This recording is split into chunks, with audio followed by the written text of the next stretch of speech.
tey jii nag ñu fas yéene dalal monsieur Diakane nekkoon contrôleur permanent bu direction générale Crédit Mutuel du Sénégal monsieur Diakane ñu ngi lay nuyu.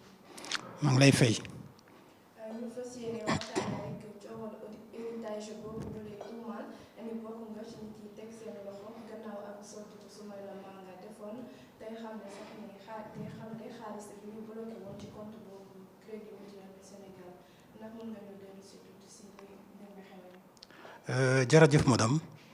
c'est vrai que man séeréer la sama wolof setul à ce point là mais je tiens quand même xaw a góorgóorlu tuuti rek pour répondre non donc maa ngi remercier Dakar Buzz de m'avoir permis mu mun a tontu joxe ay éclairage yu leer nañ ci li xew ci affaire héritage boobu Lansana Mendez. maa ngi aussi nuyu téléspectateurs yi parce que je pense c'est la première fois de ma vie que ça m'arrive may taxaw ci benn plateau de télévision di waxtaan. en fait li xew mooy en tant que contrôleur permanent dafa am système de travail bu ñu am Crédit Mutuel mooy tous les dossiers parce que le Crédit Mutuel a instauré li ñuy wax le contrôle une direction du contrôle permanent tous les dossiers avant d'être envoyés au directeur général wala à l'administrateur qui était à l'époque dañuy jaar ci contrôle permanent ñu vérifier def seen observation balaa directeur bi mën a apprécier signer ci cadre boobu laa jot dossier héritage yu Lansana Mendez bi ma jotee dossier bi waa DAGE ñoo ma ko transmettre parce que man maa doon contrôle permanent dossier DAGE ak dossier DRH bi ma jotee dossier bi tamit ma commencé di exploiter bi ma commencé exploiter ci laa remarqué que le dossier n'était pas complet j'ai saisi le responsable de l'agence ne ko soxla naa au moins identité parent héritière bi plutôt parce que c'est une héritière quelques jours après mu indi ma des pièces d'identité moo xool commencé exploiter je me suis rendu compte qu'il y avait 2 documents yoo xam ne qui avaient le même objet mais qui à date différente mooy certificat boobu par lequel on donnait à Soumaïla la possibilité d'être administrateur ak beneen certificat de kii la certificat pour qui désignait Soumaïla Manga comme administrateur un document qui a été transmis par le greffe du tribunal de Bissau donc qui est rédigé en portugais qui a été traduit en français mais malheureusement le document bi nga xam ne ci muy document traduction bi photocopie la rien n'est bon dedans dans la mesure où dafa am ay formalités yoo xam ne moo war a permettre ñu authentifier un document traduit en langue étrangère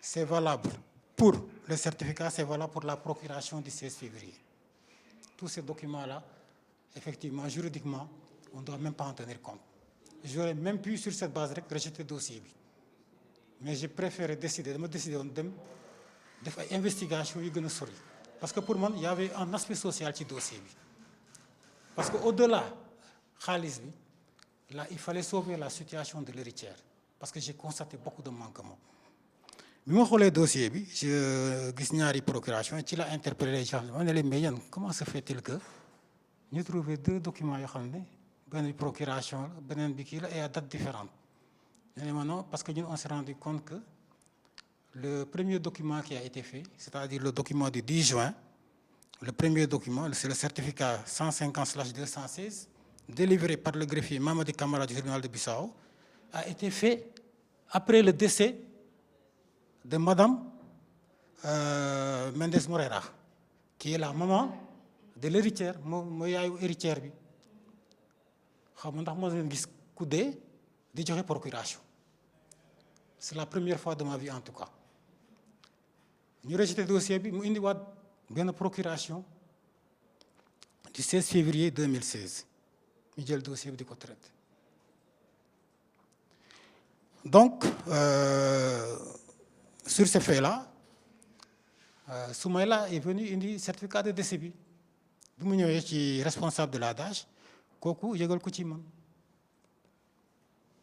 quand il est venu ñu waxtaan donc mu ne ma waaye c'est Soumaïla ainsi de suite mu toog waxtaan bon ma posé ko ay questions il s'est plaint comme quoi circuit dossier bi dafa yeex et tout ma ne ko bon de toute façon c'est un dossier je vais l'examiner.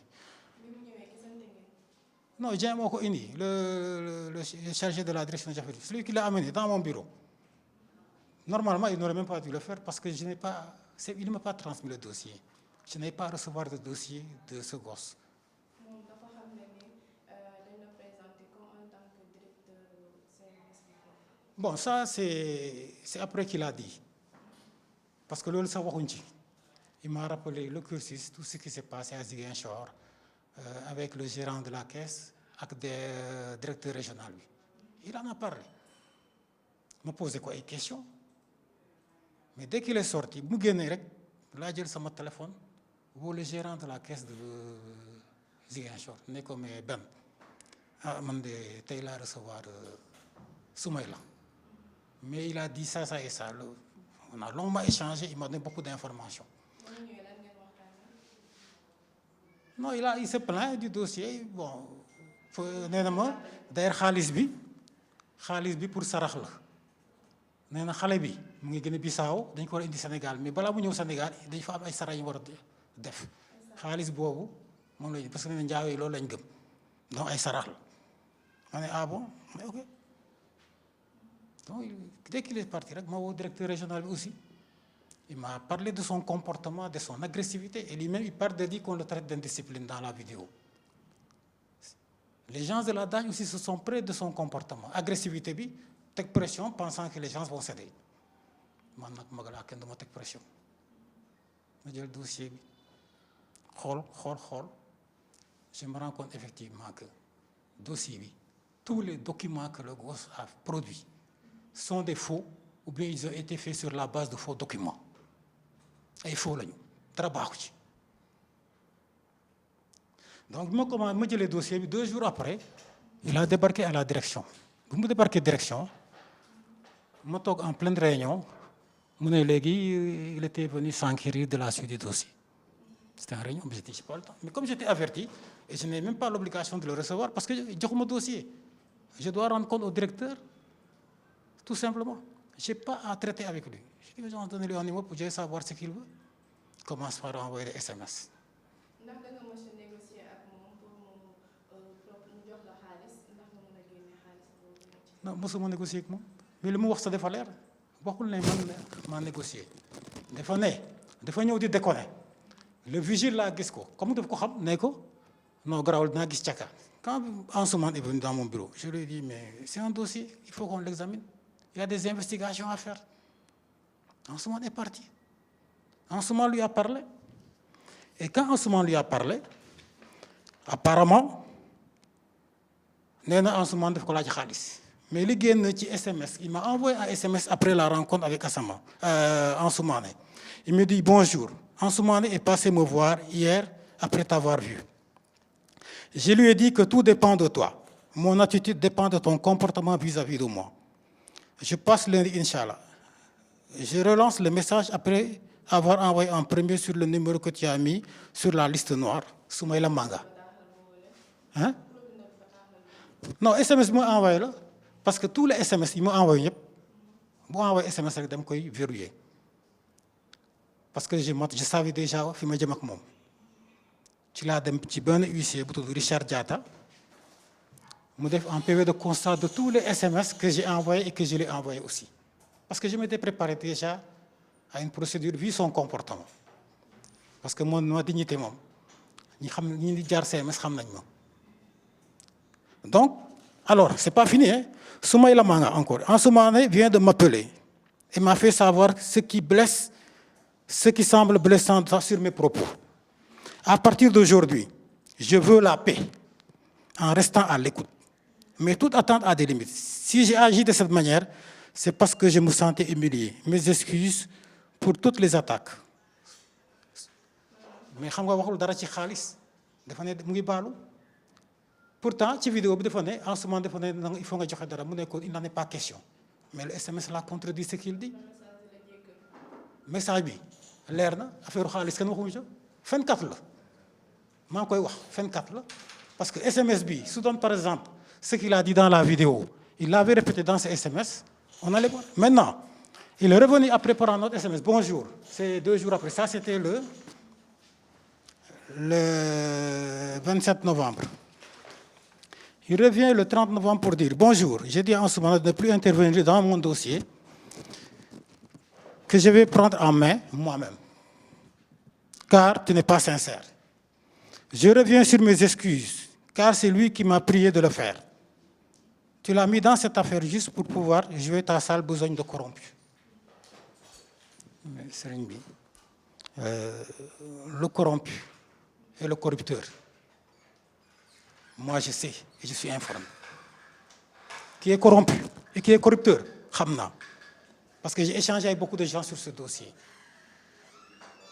Mais je préfère ne pas en parler parce que ça va faire beaucoup de dégâts. Donc voilà un peu des accusations qui sont gratuites, mais qui sont contredites par ces SMS. Muy naan usurpation de fonction dama toog sama kër di noppalu mu ne ma il dit que j'avais voyagé. En réalité, je n'ai pas voyagé, j'étais à Dakar. Et il dit que Salut, il est allé à la direction. Je ne sais pas qui l'a informé que j'étais absent probablement. Il est allé à la direction, il dit Salut, monsieur Tchakan. Je suis passé à la DG, on m'a fait savoir que tu n'es pas l'administrateur. Donc, en plus d'être corrompu, tu as fait une usurpation de fonction. À ton âge, tu ne devrais pas entrer dans ce genre de conneries. Tu es vraiment un irresponsable, j'attends ton retour de congé. Je suis directeur général. Pourtant, ci vidéo bi lan la wax nee na Momar Dieng moo ko ne may directeur bi bu ñu koy yëgal ci man nee na donc le jour là ci vidéo bi dafa ne Momar moo ko ne ko Tchakandu directeur may accusé fonction man su ma wax dans ma bouche que may directeur nee na Momar moo ko wax pourquoi il me traite d'usurpation de fonction c'est incohérent. Non, ça c'est Momar, c'est pas moi. C'est Momar, il parle de Momar. Regardez bien la vidéo, il ne parle pas. Momar l'a dénoncé sur l'affaire Khalis. Il n'a jamais dénoncé parce qu'il n'a pas de preuve contre lui. Vous savez, madame, si j'ai pris le soin de prendre tous ces SMS, de les bloquer, c'est parce que je sais qu'il m'a mal à faire. Je me préparais parce que mon expérience a pris plus de 30 ans d'expérience professionnelle. Khalé bu ndaw nga xam ne bi may génne fac de droit en 1985, ce gosse-là n'était pas encore né. C'est pas lui qui va m'envoyer dans des trucs. Ma carrière là, je l'ai préservée après moult tracasseries et tout. Et ça fait une enquête au CMS. On va vous parler de Tchakan. Et même en dehors du CMS, même certains clients vont parler de Tchakan. Oui. Donc, sur ce fait-là, je vais vous parler un peu du dossier. Pourquoi le dossier là, il est faux. Soumaïla Manga, il a produit un jugement d'hérédité du 2 septembre 2015 dans son dossier. Les pièces à l'appui pour obtenir cette décision, c'est un certificat de décès qui a été établi à Samine et apparemment un certificat de naissance. Parce qu'il ressort de cette décision qu'il a été désigné donc en possession de la justice, ainsi de suite. Donne au requérant sa demande de jugement d'hérédité pour l'enjugement d'hérédité. Dans ce document, d'abord, ce qui est paradoxal, le défunt, il est né en Guinée-Bissau, Fofu le judo. Guinée-Bissau de France. Il avait le statut de réfugié politique. Décédé en France, nous sommes en France. Il y a aussi même un certificat de décès. Est-ce qu'il y a un certificat de décès pour France? La famille l'a produit.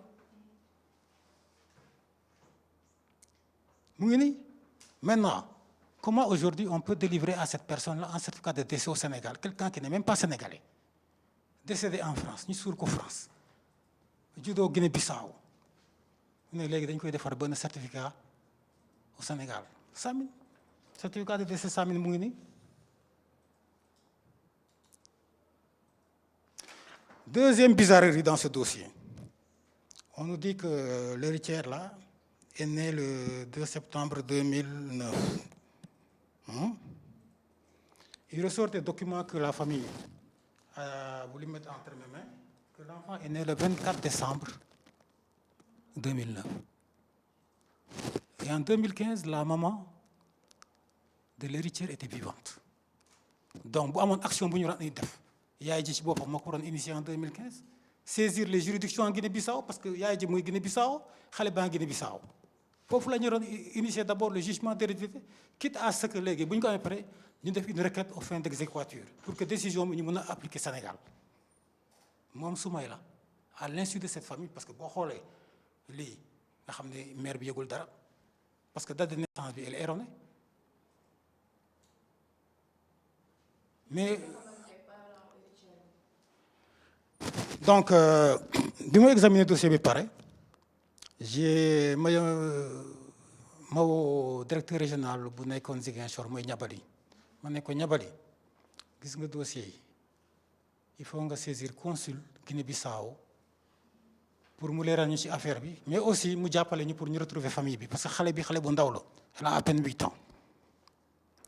Donc il a fait des démarches, il en parle d'ailleurs dans sa vidéo là.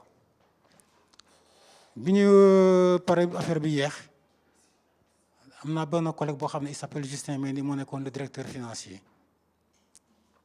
Comme il est très connu dans la communauté Manjak à Dakar, je lui ai soumis le problème parce que ça traînait. Et malgré tout ce que les attaques, la pression, parce qu'il intimidait, pensant que je vais céder.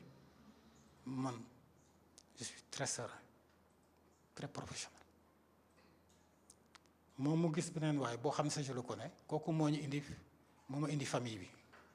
Il m'avait amené ce jour-là une nièce de Lassana, le défunt, son de mes frères, un vieux qui s'appelle Michel Mendy, qu'il a cité dans sa vidéo, dans son interview. Il y a un gosse qui s'appelle Pape aussi, Pape Mendy, avec Justin Bobo. Je me dis, des femmes dans le corps, des fois, des demandes pour recueillir succession, pour succession à Ratamieni Dom Lansana Mendes. Mais le dossier est baaxul. Moi, je me convoque pour jox leen information bi, comme ça ngeen jël seen motukaay pour ngeen mën a récupérer xaalis bi, parce que xaalis bi bloqué nañ ko. Parce que def naa même bu ne directeur bi ak administrateur bi na bloqué dossier, na bloqué parce que dossier boobu baaxul. Il a même reçu son courrier, boy bi. Jot na courrier bu ñu rejeté sa demande. Pourquoi il n'est pas allé en justice attaqué? Di dem ci réseaux sociaux yi di wax naan dem naa police. Police du règle héritage.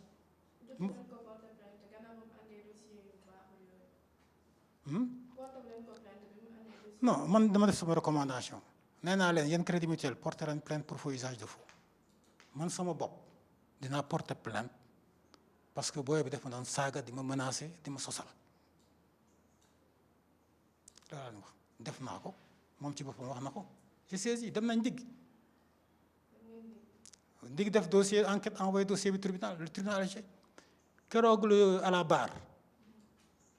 Je me suis battu parce que c'était important que le procureur bi xam ne am na lëndëm ci dossier bi. Bay jox ko jugement d'hérédité bi, jox ko certificat de décès bu ñu établir Samine. Jox naa ko. Le gars lui a dit mais il faut jëlee li procureur bi. Faut jëlee li. C'est pas comme ça.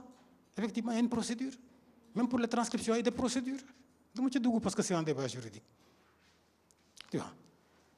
Keroog bu ñuy quitté bar bi, le temps may tëj sama sac gestu gisatuma ko. Le jour du délibéré, ñëwul parce qu'il avait peur que su ñëwee gars yi arrêté ko à l'audience. Parce que le président bi comme procureur dañ ko xas yu metti. Ne ko lan preuve nga am yaa ngi saaga nit ki. Et aujourd'hui, la contradiction arrive qu'il m'accuse de corrompu, mais dans cette affaire, il dit que c'est Ansoumane. Mais dans le PV que j'ai ici, c'est sûr qu'Ansoumane l'a dit que Khalis. D'ailleurs, beaucoup de Ansoumane n'est pas venu à l'audience. Il a été entendu. Puis moi, je vais dire, mais man, mënuma ñaan Khalis Tchakam, mënuma ñaan Khalis Tour Tchakam aussi.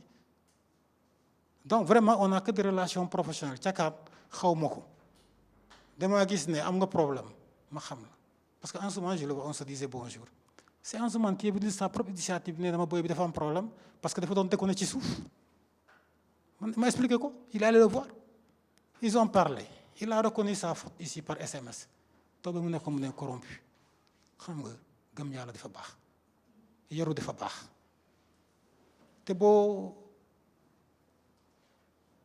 manqué éducation tu es capable de tout fen sa rusoo ko ce gosse là il est là tous ces SMS ont contredit SMS yaa ngi ni xoolal lii yëpp ay SMS la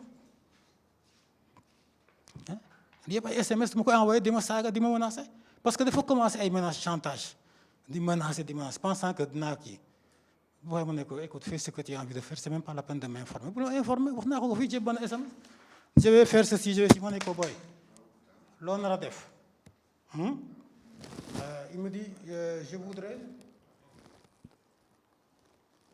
alors je lui ai dit d'ailleurs je ne voulais plus voir tes messages en certain moment j'étais obligé parce que mon téléphone commençait à saturer mais quand il comme je lui dis mais si tu as pris une décision c'est pas la peine de m'informer si tu as pris une décision c'est pas la peine de m'informer da ngay porter plainte demal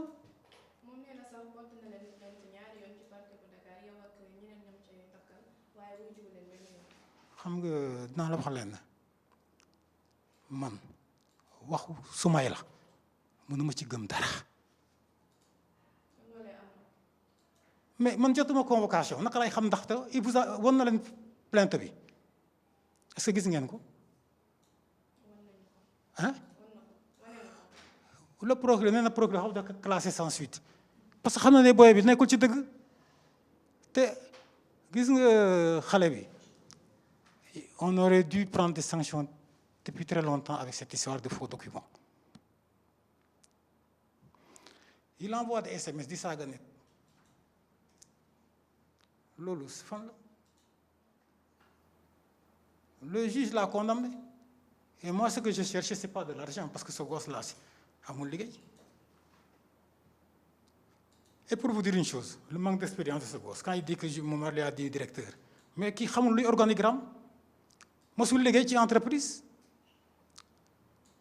li muy wax yëpp ay fen la il accuse les gens à tort parce qu'il pense que s'il accuse les gens vont avoir peur jël xaalis bi jox ko peut-être c'est ça qu'il a fait ailleurs je sais pas mais man mii dama subir pression dama subir chantage ba sedd man yoon lay doxal le dossier là je vous dis une chose juridiquement d'abord même su doon par exemple de deuxième procuration bu 16 février 2016 même si juridiquement c'était valable parce que là-bas il y a une erreur la date qui figure c'est que yaay ji mënul def procuration juum ci date de naissance doomam foofu 22 février ça correspond à la date bi nekk ci jugement d'hérédité bi ça veut dire que moom moo ko def même si su doon par exemple c'était un acte normal gis nga boo décédé sa procuration elle devient caduque aujourd'hui Soumaïla Manga juridiquement amul benn sañ-sañ bu ko permettre mu récupérer xaalis bi juridiquement mënu récupérer xaalis bi parce que il n'a pas qualité à agir la succession là il fallait d'abord la commencer ailleurs nu ma ko jox des études parce que les gens l'ont conseillé mais il sait ce qu'il attend et je me demande si il ne sent pas la fin, il ne voit pas la fin approcher. Parce que je l'ai vu attaquer les gens de la digue au niveau de M. Fall, de la digue, moi je ne sais pas, les Albert Gomis.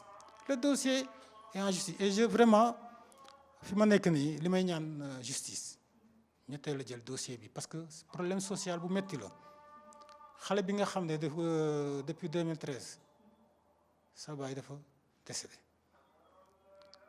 nit toog ci alal bi di encaisser loyer di récupérer compte bancaire dërëm joxlu ko gisoo dërëm parce que sa tante maternelle bu mu ñëwee sama bureau j'ai vu elle est venue avec l'enfant xale bu ndaw sama yaram dafa taw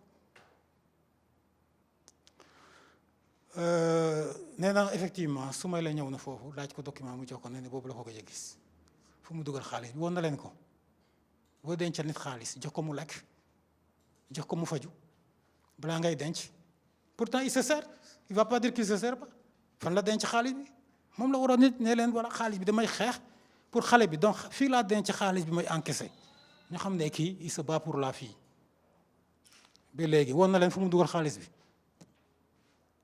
ban compte bancaire la ko dugal naan damay xeex pour quelqu'un booy xeex pour quelqu'un nga jël xaalis bi sécuriser ko mais balaa ngay sécuriser xaalis jox ko mu lekk jox ko mu naan jox ko mu solu jox ko ñu fayal ko école loolu yëpp dara amu ci il ne vous l'a pas dit waxu leen ko de waxu leen ko donc c'est pour vous dire que Soumaïla vraiment su doon nit ku am jom il n'oserait même plus ouvrir la bouche ailleurs wala di wax affaire bi parce que il a été humilié à la justice il a été humilié aussi parce que les gens de CMS lui ont dit tu n'as aucune qualité pour réclamer cet argent parce que ce document yi dara baaxu ci bi mu jotee son courrier su doon mu ngi ci dëgg gëm na ne mu ngi ci dëgg il aurait pu saisir la justice jël avocat bi attaqué crédit mutuel ba léegi Soumaïla attaqué wul crédit mutuel parce que xam nga li ma lay wax affaire héritage c'est pas le tribunal pénal hein il y a des juridictions compétentes mais pour faire du show il va à la police à droite dem naa dig dem naa fële loolu yëpp ay soob la c'est du saupoudrage.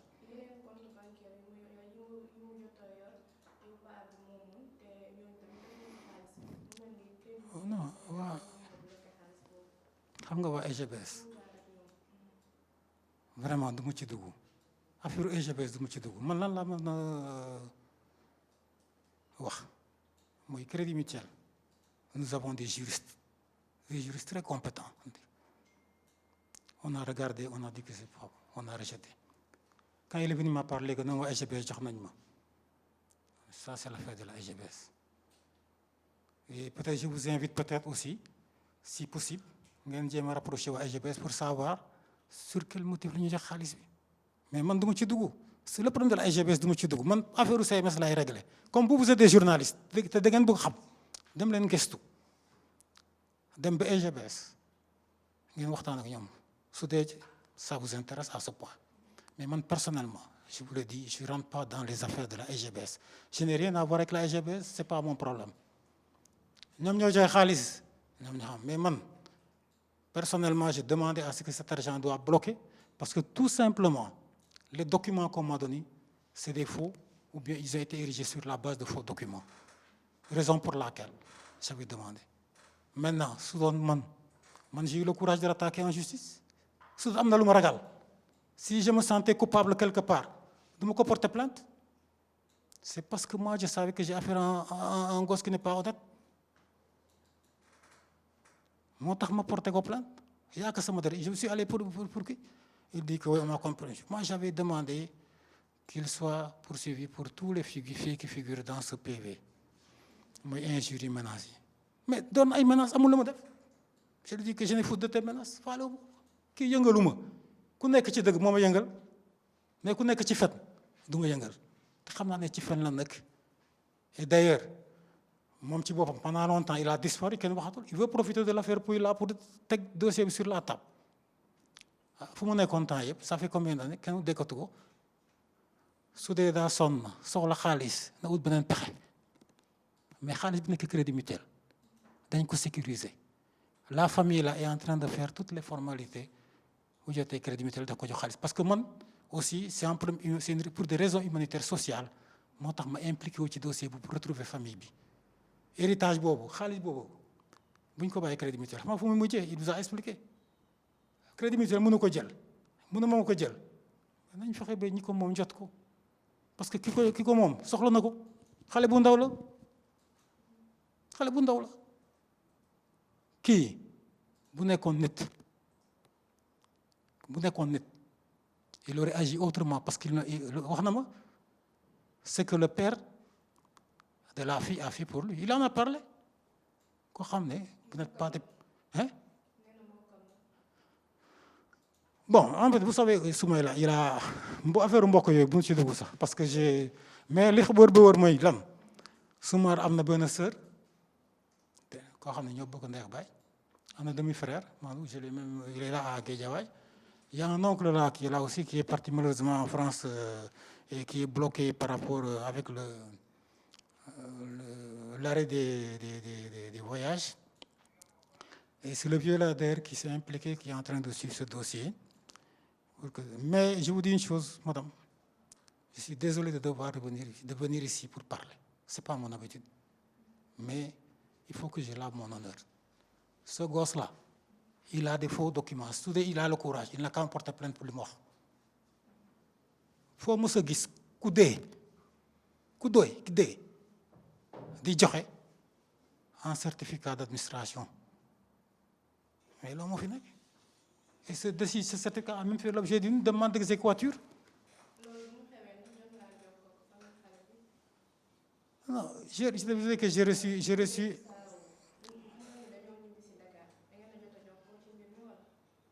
Non, bon, la maman est décédée, il y a décédé. La sœur là, je n'ai pas son contact. Ben jour là, je me suis dit indi xalé bi. Fofu lay mom parce que j'ai fait ce par hein? Légui non, tegol ma la wax, c'est-à-dire ses parents mangent ñoma indi ces gens. Ñu waxtaan première fois il faut m'amener les parents. Ñu ni ma parents yi moy sœur bi ak l'oncle là Michel ak ben boy là Pape Mendy ak même le Justin. Donc ñu tok ak la fille là moy yaayu xalé bi légui quoi parce que c'est la sœur moy rakku yaay ji ak xalé bi. Bon, je les conseille nee naa leen vraiment situation bi nu mu demee nii métti na xaalis bi dañ ko bloqué mais il faut ngeen jaar ci yoon bi normal pour mën a jot ci xaalis bi. Ils sont en train de faire les formalités. Ils sont en train de faire li ma mën yëpp li ma mën daal dinaa ko def. C'est pourquoi pour des raisons humanitaires xaalis bi amul ma njëriñ bu ñu ma ko jël soxlawuma ko mais yërmande lay dawal xale bu ndaw la sa papa décédé 2013 ba léegi bàyyi fi ñaari immeuble ay compte bancaire tàngal sa mënoo ko lekk ci àll sa baay loolu daw na yaram ce gosse là su doon nit la du taxaw ci télévision wala faneen di wax héritage yu Lansana Medy ñun Crédit Mutuel nag les gens se sont fondés sur des documents pour rejeter su dee li ñu wax il n'est pas d'accord na dem tribunal pour rejeter dossier non c'est pas fondé c'est comme il dit là mais c'est parce que le tribunal xam ne lu mu wax baaxul dossier yi baaxul mais bul tax tribunal di ko jox dëgg alors que lu muy laaj c'est pas fondé waroon na il devait même avoir honte de naan tribunal procureur nee na classé sans suite mais le tribunal là mais man li ma koy porter plainte man ak moom la su dee wóolu na boppam na jël avocat su dee mënul fay avocat parce que les fauchés il n'a qu'à initier une procédure. Moi je n'ai pas constitué d'avocat donc il porte plainte maa def sama plainte sama bopp voilà. Donc c'est pour vous dire que il était important que ma ñëw fii pour établir la vérité parce que lii c'est un scandale. C'est un scandale et quand il se permet de parler aux gens que c'est un homme, un combattant, les gens de Ziguinchor, je souhaite qu'ils écoutent cette vidéo. Ils sauront à qui ils ont affaire. On ne peut pas parler de justice et détourner l'héritage d'une personne. Ce gosse-là, ce n'est pas lui qui se bat pour la justice en Casamance. Ce n'est pas lui qui se bat pour les intérêts de cette vie. S'il se bat pour les intérêts, il devrait dire à la famille, Khalis Bangini, Makou Dench. Quand tout sera réglé, je vais faire des Khalisam. Je vais vous dire que je vais faire des Khalis. Je vais vous dire que je vais faire des xale bi warul lekk warul naan warul solo. Quand j'ai vu cette fille-là telle qu'habillée, j'avais honte, j'ai eu très mal. Bon, je n'ai pas trop bien, c'est-à-dire que ce jour-là, on a fait peut-être 2 heures, 3 heures de temps. Ils m'ont tout raconté sur le vécu de cette personne. Mais Coco, on doit vraiment l'aider à devenir quelqu'un au lieu de chercher. Il a dit des choses, j'ai informé la famille. Il avait son schéma. Hein? J'ai informé la famille, faites attention. Il a un schéma. Et lors de l'entretien, effectivement, Il s'est laissé aller, il a dit des choses. Bon, j'ai dit, j'ai compris son schéma, j'ai informé la famille. Attention, faites tout pour régulariser et récupérer cet argent pour cette fille. Il faut sécuriser la fortune de cette fille. Vraiment, lii laa xam ne bu amatul beneen question lii la amoon pour explication parce que vraiment en tout cas il fallait que ma ñëw fii parce que bi ma toogee la personne qui m'a saisi dafa envoyé benn kii par WhatsApp mais maa ngi doon nelaw xam naa comme j'ai pas réagi mu woo ma téléphone ma ne ma cakkan dugal Dakar Buzz am na benn vidéo bu circulé foofu parce que moom il était au courant de que j'ai porté plainte à ce gosse kuy porté plainte dangaa wolu sa bopp de njublang du porté plainte damaa wolu sama bopp dañ maa tooñ il fallait comprendre ma soxla ma xaalis bu keneen ñi xam-xam nañu je me suffis de ce que je gagne tey si j'étais fatigué dama dem ba sonn damay ñibbi Fadiouth taw foofu di béy di dem di mbaal je remercie le bon Dieu parce que may na ma loo xam ne mën naa ci joxe dépasse mën naa ci aar sama njaboot lan laa soxla alalu jàmbur moom moo soxla alalu jàmbur na dem liggéey li ñu ko war a xam na dem liggéey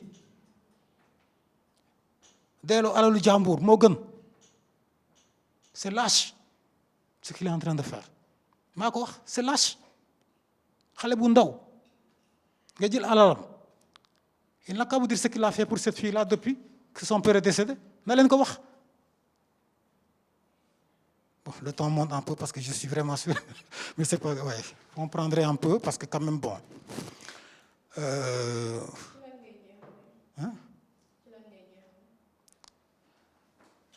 man di leen gërëm parce que aussi je pense que gis nga sortie bi mun na décanter la situation bi surtout au niveau du tribunal je pense c'est ça c'est important parce que mun na décanter la situation pour que la justice diligente et maa ngi ñaan procureur bi su déggee sama sortie bi mu jël dossier bi en main la plainte de cette famille mu jël ko en main loolu am na wax pour remercier mais vraiment je dis je suis vraiment désolé j'ai mal parce que quand même quelqu'un qui a fait toute sa carrière kenn mësu ko dugal ci ay njuuj njaaj kenn mësu ko teg ci ay njuuj njaaj benn un individu là jóge fële naan je vais saluer son honneur. Ceux qui me connaissent sur le plan professionnel, partout où je suis passé, j'ai fait preuve de professionnalisme. Que ça soit dans les assurances, que ça soit au CMS ou ailleurs, d'autres structures que je ne pourrais pas citer. Aujourd'hui, je dis que je remercie le bon Dieu, mais je sais que et je vous autorise à faire des investigations sur ma probité morale. Merci. Merci beaucoup, monsieur Diakane. Ñu fàttali rek ne moom moo nekkoon contrôleur permanent de direction générale de Kayitu Mutuelle Sénégal ci jamono yooyu nga xamante ne ci la coowal héritage di amoon ñu leen di jaajëfal yéen tamit ñu ñuy seetaan saa su nekk fii ci Dakar Buzz. Une précision. Contrôleur permanent chargé de la direction des affaires juridiques et de la direction des ressources humaines. Parce qu'il y a le contrôleur permanent, il y a la direction, et dans la direction, il y a le directeur du contrôle permanent, il y a maintenant des contrôleurs permanents qui sont dedans, dont moi-même. Voilà, je n'étais pas le contrôleur permanent, mais le contrôleur permanent de la DRH et des affaires juridiques. C'est important d'abord. Vous savez, il faut être intellectuellement. Voilà. Merci beaucoup, je vous remercie.